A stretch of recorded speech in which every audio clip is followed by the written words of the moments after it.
Piping is too hard for me. The industrial update is only made for zergs. Wrong. I'm going to show you how to fully automate your simple solo, duo, or trio base. You can dump all of your inventory into one box to have it autofill and empty your furnaces, to maintain your TC, and to organize your loot into the boxes that you like. How nice is that? So I'm going to be using my personal favorite base here, the modified 2x2 Stair Bunker. But these techniques can be easily applied to other base designs, like even a 2x1 without a Stair Bunker. Let's dive right in and go over the starting base build before we get to automating it. Our starter should include all stone, metal doors, and a tier 1 workbench. The beauty of a 2x2 base is that it can be started as a cost-effective 1x1 for solo players who want a more secure option a little bit more quickly. Once we expand the base to a 2x2, we'll add an extra triangle and make sure that the front door is a double door instead of a single door. This will provide the option to add a stair bunker later on if that's what you choose to do.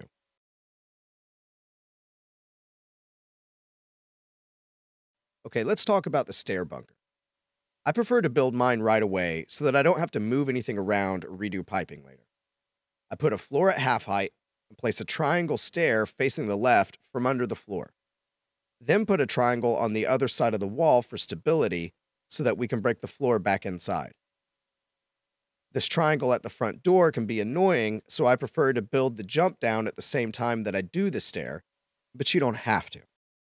We also don't have to wait for a garage door to do this because we can move our front door up to the second floor, leaving the jump down open here.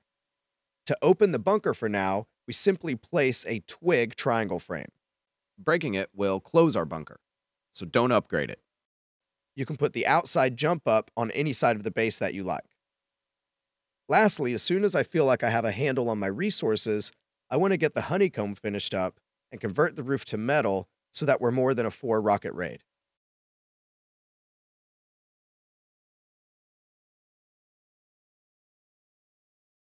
It's time to start filling it with loot. To make the automation process a breeze later on, we're going to rotate the boxes 3 times, or so that the front faces to the right. Then I'm going to align them to the left with a little bit of space in between each one.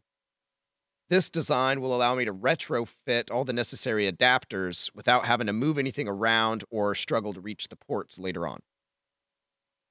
So with this clever design, we're going to have room for 3 furnaces in the extra triangle and 7 large boxes and a TC in the loot rooms, all ready for automation in the future. Let's get to automating. At this point in our wipe, we should have a secure base and all or some of our storage and furnaces in place. So I want to research the tier 1 industrial items: storage adapter, conveyor, splitter, and combiner. This will cost us 195 scrap. We'll also need a power source, so researching a root combiner brings our automation system scrap total to 270. To automate this base entirely, we need to craft or find the following. But keep in mind you can start at any time and add boxes and furnaces as you go. I would consider finding 2 solar panels or tech trash to be the pinch point for this setup, especially on harder wipes. Let's get started by putting our drop box right in front of the furnaces, but where we can still place both doors. Every large box, the TC, and the furnaces all get a storage adapter. Let's put 1 splitter inside this triangle, connected to the input of every furnace. We also do a combiner for the furnace outputs. The furnaces are the end of the circuit, so let's work backwards from here. I add an upside-down conveyor for the furnaces, and put the furnace items on the filter.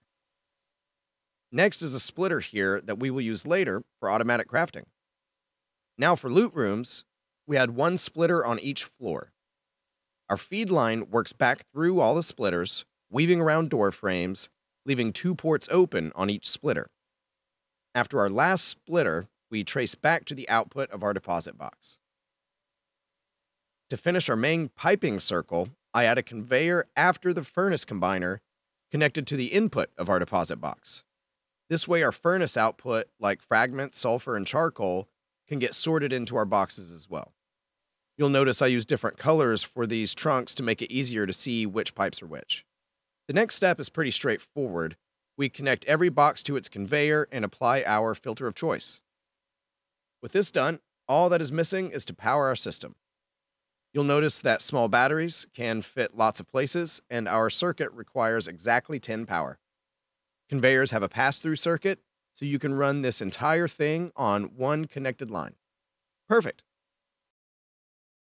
So now your base is automated, and you're out there getting rich, not spending any more time in your base trying to organize or drop loot off or find where something is. So what do you do next? I'll tell you in another video. Thanks for watching this one. Don't forget to sub.